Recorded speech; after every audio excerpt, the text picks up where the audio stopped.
কৃষ্ণ করুণা সিন্ধু দীনবন্ধু জগৎপতি গোপীশ গোপিকা কান্ত রাধা কান্ত নমস্তুতে।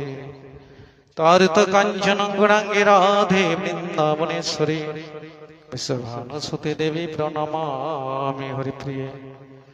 শ্রীকৃষ্ণ চৈতন্য প্রভু নিত্যানন্দ শ্রী অদ্বৈত গদাধর শিবাজাদি গৌর ভক্ত বৃন্দ। হরে কৃষ্ণ কৃষ্ণ কৃষ্ণ হরে হরে, হরে রাম রাম রাম। সবাই মিলে হাত তুলে বলো হরে কৃষ্ণ কৃষ্ণ কৃষ্ণ হরে হরে, হরে রাম রাম রাম হরে। সর্বক্রিয়াস্মদীয় গুরুপাদ পদ্ম, যাহার কৃপা হলে এই জগতের করুণা হয়।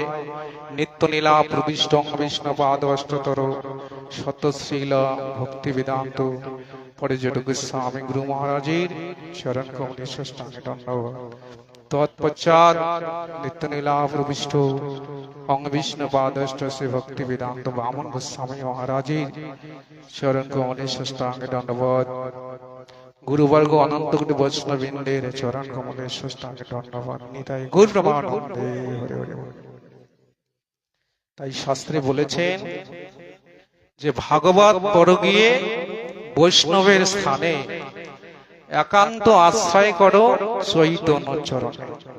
ভাগবত কোথায় করতে বললেন? যেখানে সাধুগুরু বৈষ্ণবের আগমন হয়।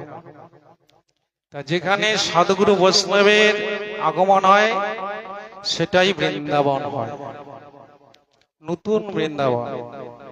কেন? ভগবান বলেছেন যেখানে আমার ভক্ত থাকে, যেখানে তুলসী কানন, যেখানে ভাগবত থাকে, সেইখানে আমি বিশ্রাম করি। কারণ আমার ভক্ত যেখানে আমার গুণকীর্তন করে। আমি গোলক বৈকুণ্ঠে থাকি না, আমি যোগীর হৃদয়ে থাকি না। মত ভক্ত তত্র গায়ন্তি, মানে আমার ভক্ত যেখানে আমার গুণকীর্তন করে সেখানে আমি বিশ্রাম করি। তাহলে এই যে আজকে জগন্নাথের মাসির বাড়িতে